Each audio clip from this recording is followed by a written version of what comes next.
and welcome to Best in Tesla. So we have just entered 2021, the year where we will finally get to see the Tesla semi-truck. But even though many think hydrogen is the way to go for heavy-duty long-haul trucks, Tesla is not alone going after the big trucks running on only batteries.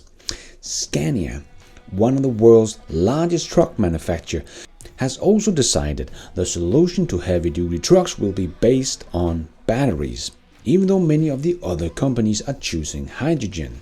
But Scania think hydrogen and fuel cells are too expensive and inefficient, and is joining Tesla on the quest for the electric semi-truck. So let's take a look at this and let's dive right in.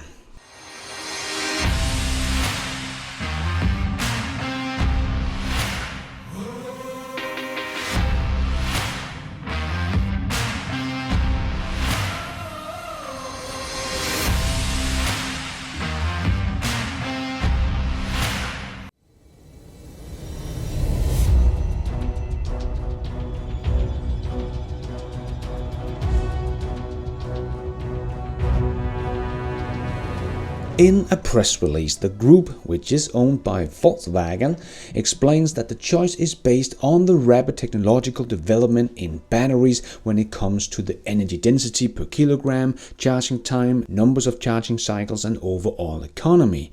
And we will get into that in just a minute. Many other truck manufacturers are still betting on hydrogen when it comes to big heavy-duty trucks because of the quick refueling time and long distance between the refueling. But the reason that Scania is going with batteries is because their experience they already have with electric buses. Their city-wide electric bus, of which we have quite a few here in Denmark, my city in Aarhus have a target of no fossil fuel buses already in 2027. So Denmark will definitely be a good market for Scania. But the Scania buses have either 8 or 10 battery packs in the buses with a total capacity of 250 or 320 kilowatt hours, giving the bus up to 220 kilometers or 280 kilometers of range.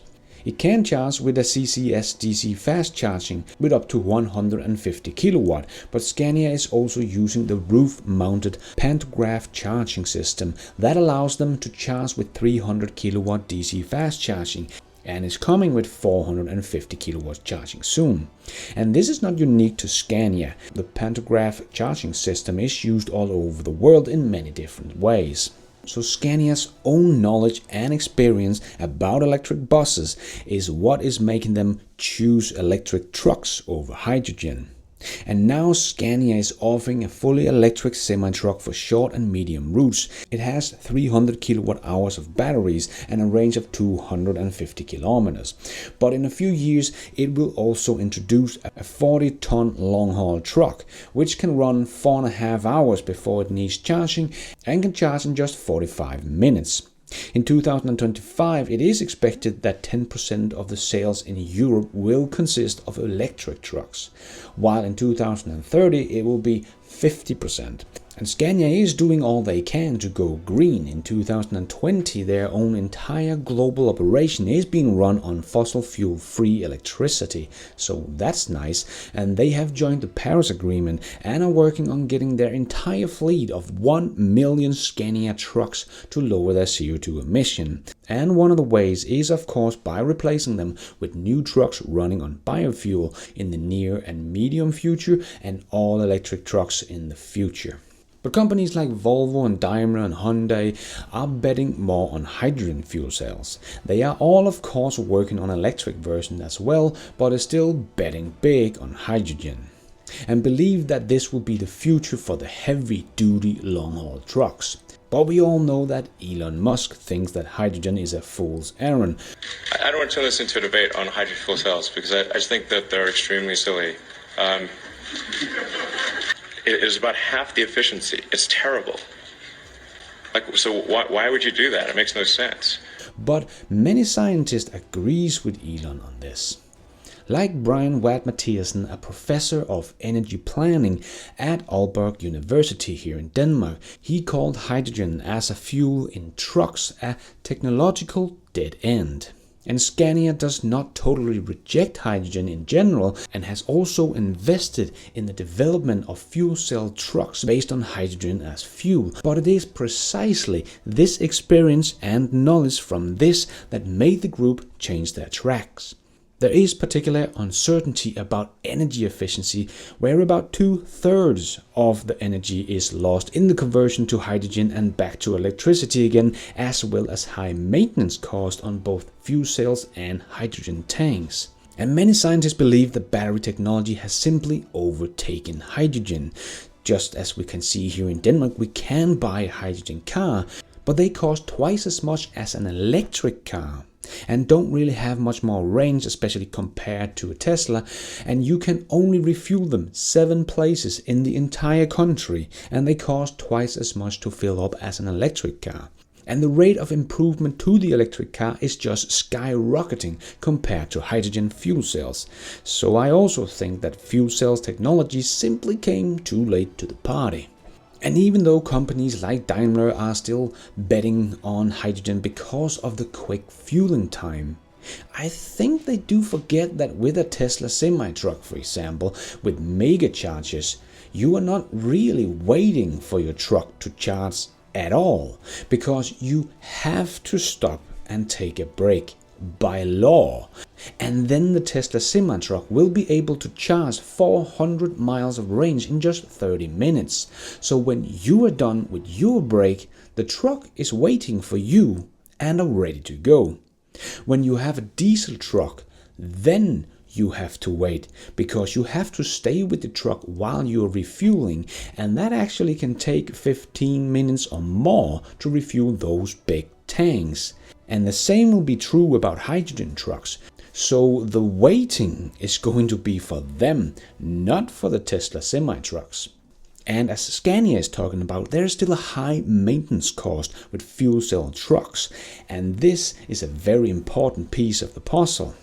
We have already seen many police departments getting Teslas, and they are saving about $5,000 per year in maintenance and gas alone.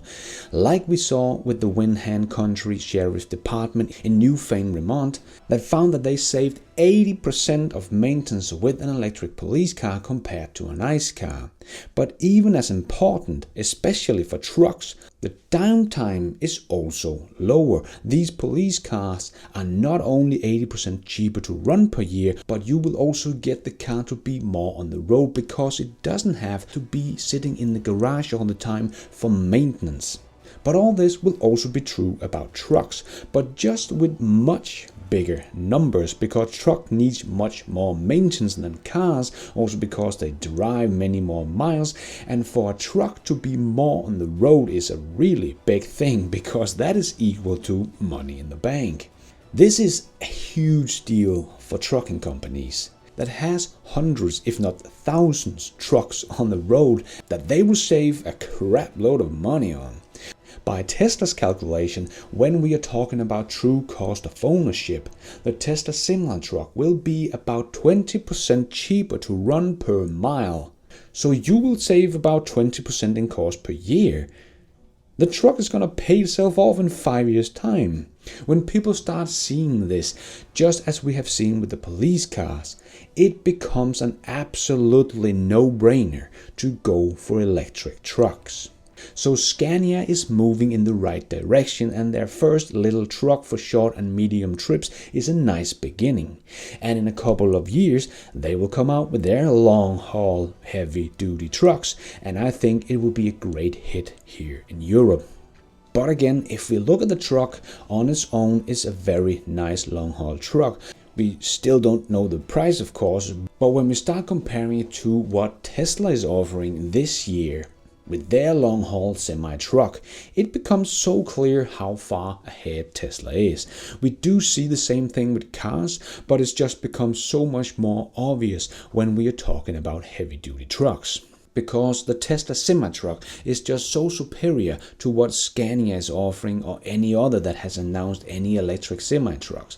Teslas will have over 500 miles of range. No, not kilometers, miles, and can charge about 400 miles in just 30 minutes. And the truck itself should only cost about $180,000 for the big one. And just like the electric car are superior to ICE cars in performance and true cost of ownership, so will the semi-truck, but even more so. When companies start to see the savings they can make with the Tesla semi-truck, demand will not be a problem. The only problem will be how many of these trucks Tesla can make per year, because every company is going to want one. And thank you for watching. And until next time, take care out there and be nice.